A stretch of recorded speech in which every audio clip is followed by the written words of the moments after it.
a blank canvas of infinite possibilities. This is but the beginning. Come, explore the unknown, unravel the mysteries that time conceals. Remember, every door leads somewhere, some to the past, some to the future, and some to a moment frozen in time. So step into the unknown, for it's in the mysteries that we find ourselves. Dive into the vortex of time with us. The future awaits. Suddenly, a vortex of time, a swirling maelstrom of past, present, and future engulfs him. The pull is irresistible, the journey inevitable. As he plunges into this cosmic whirlpool, the realm of the familiar fades into oblivion. Then a burst of brilliance, an explosion of pure white light. Our traveler has arrived. But where? Or perhaps the better question is when? Welcome to the future.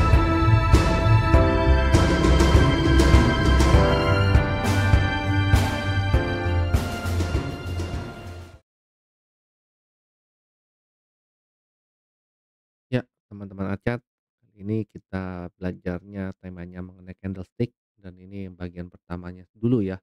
Kita mengenal yang candlestick dan OLCV. Apa itu candlestick dan OHLCV? Kita lihat langsung ya. Ini kita harus tahu candlestick itu seperti apa sih? Sebenarnya itu representasi grafis dari pergerakan harga suatu aset dalam periode tertentu. Nah, di sini ada fungsi, ada keunggulan. Sebenarnya kurang lebih eh, inilah fungsinya untuk menganalisis. Jadi kalau dalam bentuk grafis lebih gampang gitu menganalisanya ya. Ada gambaran visual gitu, mudah dibandingkan ataupun, nanti bisa bisa dilihat juga ada warnanya, jadi lebih mudah untuk menganalisanya. Keunggulannya itu, informasinya lengkap dalam satu bentuk gambar candlestick aja kita langsung dapat informasi yang cukup banyak dari sana. Yaitu tentang harga buka, tutup, harga tertinggi, harga terendah, dan kita langsung bisa lihat nanti dari sono dikembangkan untuk informasi-informasi lainnya. Ya secara candlestick kurang lebih seperti ini aja, ini singkat aja ya, asal mulanya itu ditemukan oleh Munehisa Homma di Jepang abad 18. Awalnya untuk menganalisa harga beras gitu di pasar komoditas Osaka ya. Nah, Homma itu mengamati hubungan antara harga beras dengan psikologi psikologi para pedagangnya gitu dan dia mencatat. Dan akhirnya di dalam bentuk catatan itu dibentukkan dalam grafis, dalam bentuk candlestick dan diperkenalkan ke dunia barat oleh Steve Nissen. Nah, ada bukunya yang namanya Japanese Candlestick Charting ya, teknik itu tahun 91, silakan dicari kalau mau, tapi kurang lebih kita bahas dasarnya dulu ya. Nah, komponen utama candlestick itu ada badan dan ada wick atau shadow bayangannya. Ya badan itu yang tebal yang warnanya nanti terlihat jelas, kalau wick itu yang tipis gitu, intinya begitu. Kalau body atau badan itu terbentuk dari harga buka dan harga tutup, kalau wick atau shadow-nya itu tergantung posisi buka tutupnya terhadap, harga teratas dan harga terendahnya ya. Nanti kita lihat. Jadi ada open, high, low, close, nanti ada V terakhir volume. Jadi kalau open itu harga pembukaan, high itu harga tertinggi, low itu harga terendah, close itu harga penutupan. Sedangkan volume itu adalah jumlah total transaksi dalam satu periode itu tersendiri gitu ya. Nah ini nanti kita bahas deh. Sebelumnya kita bahasnya, bentuk candle-candlenya dulu nih, kita harus kenalan dulu, candle itu seperti apa. Nah kalau teman-teman lihat ini ada sebuah chart yang banyak kombinasi candlenya nih ya, ini urutan candlenya sejarah harganya tertulis dari sebuah emiten yang bernama SPRE. Tapi kita jangan pusing ininya dulu, kita lihat yang candle besarnya aja nih, ini adalah sebuah indikator untuk belajar mengenai candlestick. Jadi saya buat sebuah indikator supaya teman-teman mudah memahaminya. Mudah memahami dalam arti apa? Nah, jadi seperti gini aja, kan ada yang bertanya, "Kok candle ada yang merah, ada yang hijau, ada yang bawahnya, shadow-nya atau wick-nya panjang, atasnya panjang, itu gimana terbentuknya?" Nah, terbentuknya kurang lebih seperti ini aja. Jadi candle itu kan tadi udah bilang ya, kita lupakan dulu volumenya, jadi ada 4 open, high, low, close gitu. Ya, high, low, open, close. Kalau high itu harga tertinggi ada di 200, low itu ada di 100, opennya ada di 130 dan close-nya 170. Karena close-nya lebih besar daripada open, pasti candle-nya warnanya hijau. Coba kalau saya balik ya, open-nya itu justru lebih lebih tinggi daripada close, close-nya lebih rendah daripada open gitulah, ya. Ini candle-nya akan berubah menjadi merah. Nah, Itu gimana kalau close-nya ternyata sama dengan high-nya? Ya nggak apa-apa, bisa. Jadinya candle wick bawah panjang, atasnya hijau. Nah, karena bukanya kan di 170, tutupnya di 200 sama seperti high-nya. Nah, dia akan seperti ini. Oh, bisa nggak kalau bukanya itu sama dengan low? Ya bisa juga.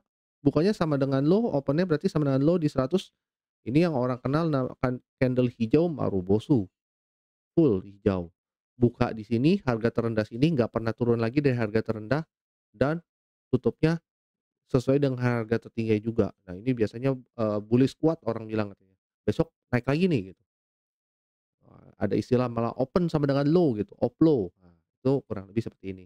Jadi candle itu harus dikenal ada harga tertinggi, ada terendah, pembentukan candle-nya ya, ada harga buka dan harga tutup.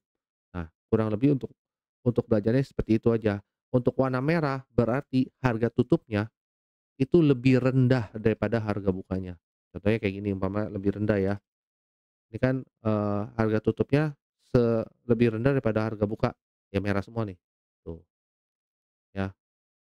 Kalau tutupnya nggak sesuai dengan low, umpamanya di 130, nggak apa-apa, 130 kan tetap lebih rendah daripada 200 kan, akan tetap berwarna merah. Gimana kalau open sama close-nya sama, sama-sama di 130? Nah, tuh, yang terjadi adalah seperti ini. Akan tetap berwarna hijau tapi nggak ada bodinya, bodinya satu garis doang. Nah, ini orang kenal dengan nama doji biasanya. Ya nanti itu ada istilah-istilah belakangan, tahulah namanya. Yang penting kita harus tahu pembentukannya bagaimana dulu dari harga-harga yang ada. Ada harga high, harga low, open, dan close. Contohnya kayak inilah, candle terakhir nih kita lihat ya, datanya ada di bagian atas ini nih di atas ini ya. Nah perhatikan, eee, open kita ikutin aja ya, open 174, high 177, low 172, dan close-nya di 177. Jadinya seperti apa? Ya persis seperti ini entar, tuh kan, gitu, ya, persis seperti ini jadinya, gitu. Umpama yang merah ini kita lihat nih, apa tuh, open 168, high 169, oke, 168, 169, open 168, high 169, tadi low sama close-nya 152. Jadinya pasti akan seperti itu juga nih. Tada, tuh, tunggu, ada yang salah, low 152 salah, open 168, open 168, nah tuh, sama kan? Wick ke atasnya sedikit kecil, nah ini juga sedikit kecil ada, dan ke bawah. Kurang lebih seperti itu aja pembentukan candlestick. Nah, sekarang kita lihat untuk yang slide selanjutnya ya, kita selesaikan slide-nya. Contohnya ini kan dari sini ya, sekarang informasi apa sih yang disajikan dari candlestick gitu. Kan tadi ada open dan close ya, open dan close itu ternyata kalau kita perhatikan itu selalu membentuk bodinya ini yang tebel. Open dan close ini selalu membentuk bodinya. Ya kan? Nah, itu artinya apa? Dia untuk menunjukkan tren pasar, apakah terjadi bullish atau bearish. Jadi kalau hijau bullish, kalau merah bearish gitu ya.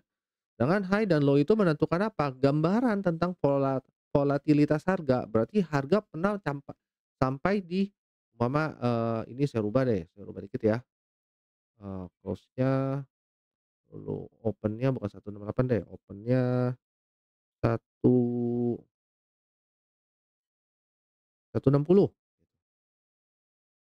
ya, eee, close-nya 154 gitu. Nah, kan candle-nya seperti ini ya, berarti kan bodinya karena open-nya 160 di sini, close-nya di 154, terbentuklah body kecil seperti ini kan, dari 160 ke 154. Nah, high pernah 169, berarti waktu harga buka di 160 itu pernah harga naik dulu sampai ke atas nih, sampai ke sini, tapi sampai sini udah ada yang jualan lagi, jadi harga turun lagi gitu kan, bahkan turun pernah sampai ke 152 sebagai low-nya. Nah, dari 152 ternyata mulai ada yang beli lagi sehingga naik dan tutupnya di 154.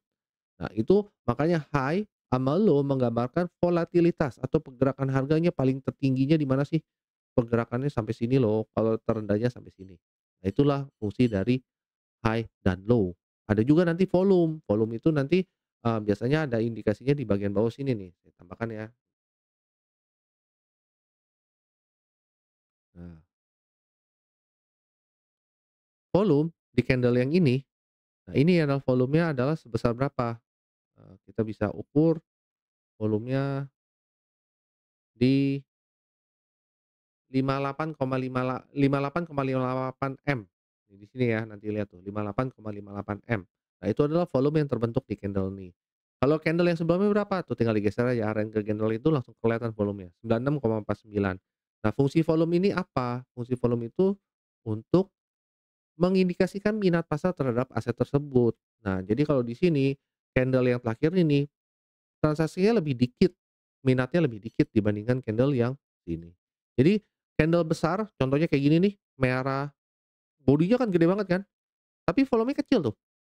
Volumenya lihat aja di sini, cuma kecil sekali kan, dibandingkan sebelumnya besar, jauh banget padahal ini candle-nya kecil tapi volumenya besar. Nah, itu yang membedakan minatnya. Walaupun pergerakan harganya volatilnya cukup tinggi, perbedaan ininya dari high ke low-nya lebih tinggi, tapi ternyata transaksinya sepi banget. Besoknya juga tuh yang baru bosu nih, wah tambah sepi lagi. Nanti ini untuk analisa harga dengan volume ke depan untuk bisa menentukan kapan kita keluar dan masuk. Itu juga penting. Tapi untuk sementara kita tahunya itu untuk mengindikasi minat pasar terhadap aset tersebut ya.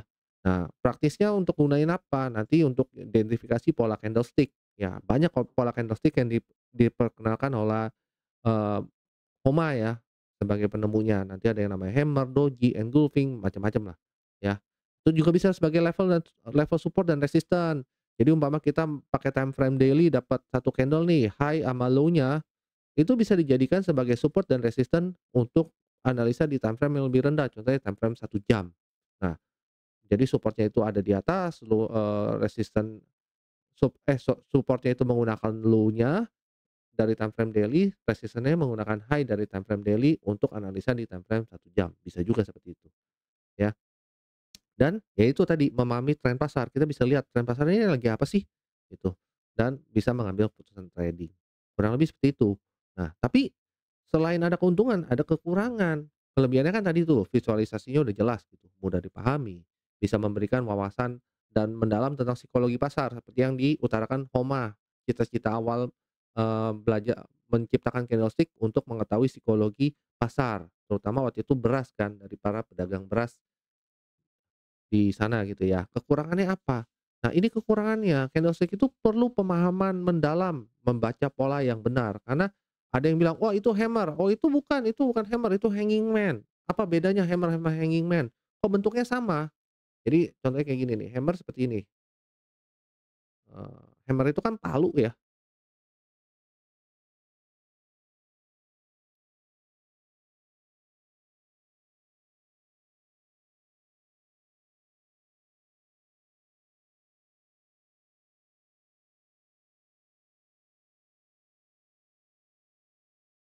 Nah, ini kan kayak palu tuh, kayak hammer kan.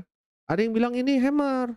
Ada yang bilang, "Oh, enggak, ini hanging man." Ini contohnya adalah ini kepalanya, orang ini kakinya lagi digantung, hanging man namanya. "Kok bisa hanging man? Ini hammer." "Bukan, ini hanging man." "Apa bedanya?" Nah, itu nanti ada bedanya tuh. Untuk kayak gini ada harus belajar. Makanya dibilang kesulitannya, kekurangannya adalah kita harus tahu pemahamannya itu polanya apa sih sebenarnya. Bentuk sama bisa namanya berbeda gitu. Apa sih bedanya? Nah, itu nanti dipelajari lebih lanjut ya. Karena perlu pemahaman. Nah, itu apakah pola-pola itu selalu benar? Umpama ada yang bilang Marubosu besoknya pasti hijau lagi, Marubosu hijau besoknya pasti hijau lagi karena tekanan belinya kuat gitu. Apakah besok tetap hijau dan naik lagi? Belum tentu, belum tentu akurat. Perlu konfirmasi tambahan. Konfirmasi tambahannya apa? Nanti salah satunya adalah volume. Makanya kita belajar OHLCV ya. Nah, jadi kesimpulannya apa? Kesimpulannya adalah ya ini candlestick adalah alat analisis teknikal yang kuat untuk memahami pergerakan harga dan OHLCV menyediakan data penting untuk analisis pasar.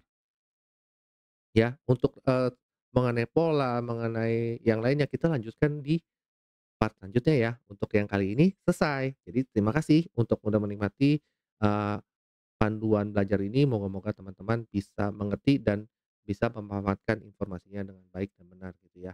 Kita lanjut nanti untuk di sesi yang selanjutnya. Terima kasih.